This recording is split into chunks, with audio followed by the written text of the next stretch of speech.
On est toujours au Game Over Festival et je suis avec Brian en fait, qui est de l'équipe organisatrice du festival. Et du coup, merci de venir raconter un petit peu l'aventure Game Over Festival au micro dans Joue Pop Corner. Alors, Brian, comment on en est arrivé là? Comment on en est arrivé là? Tout simplement, il y a eu une première édition en 2018 qui a été réalisée. Ouais. Alors moi, je ne faisais pas partie du staff encore. Et en décembre de 2020, du coup décembre dernier, Okay. il y a Tim qui m'a contacté et qui m'a dit est-ce que ça t'intéresserait de pouvoir venir avec nous organiser le futur festival Game D'accord. Over, la deuxième édition.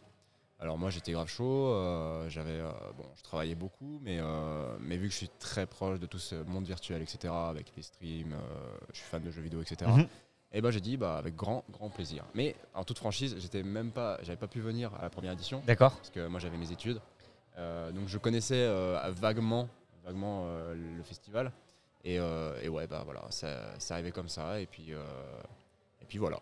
Ok, donc là c'est une nouvelle aventure pour toi. Et est-ce que tu peux nous raconter un petit peu ton rôle et puis comment ça s'est déroulé, les différentes étapes pour en arriver jusqu'à aujourd'hui? Ok, alors en fait moi donc de base sur le papier je suis donc responsable de tout ce qui est les animations. D'accord. C'est-à-dire toutes les organisations de tournois, les conférences, tout ce qui est la Batucada par exemple d'hier, tout ça.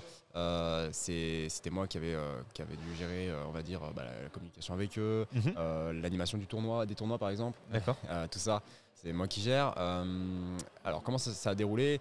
Dans un premier temps, en fait, on s'était basé sur l'édition, la première édition, dire ce qui allait pas, Ouais. ce qui allait bien, C'est ce ça. qu'il faudrait reprendre, ce qu'il faudrait éviter. Et au final, on s'est basé sur ça de base.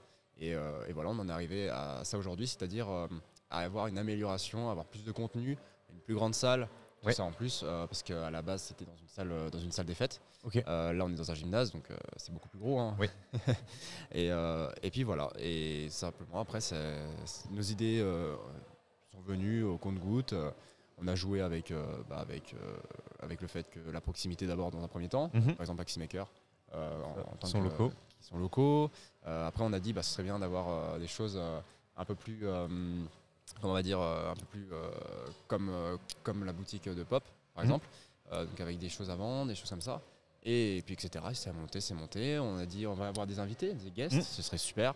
Voilà, on a contacté, par exemple Foxlo, je l'ai contacté. Tout à fait. Voilà, je la connaissais déjà des streams. Donc voilà, comment c'est monté tout ça, et au final on y est. Ravi d'avoir réalisé tout ça avec Tim et tout le staff, et voilà. D'accord. Et là du coup c'est le début de la troisième et dernière journée. Ouais. Est-ce qu'on pense déjà à l'année prochaine? Bien sûr, on en a parlé hier. Je dirais rien. On en a parlé hier. Moi-même, j'ai déjà des idées que je proposerai. Et ce sera avec un grand plaisir que je reviendrai peut-être l'année prochaine pour une troisième édition. Et un grand plaisir de réinviter toutes les personnes qui étaient là. Et peut-être encore plus. Merci beaucoup, Brian. Et puis on te souhaite une très très bonne fin de festival. Merci beaucoup. Merci à toi. À bientôt.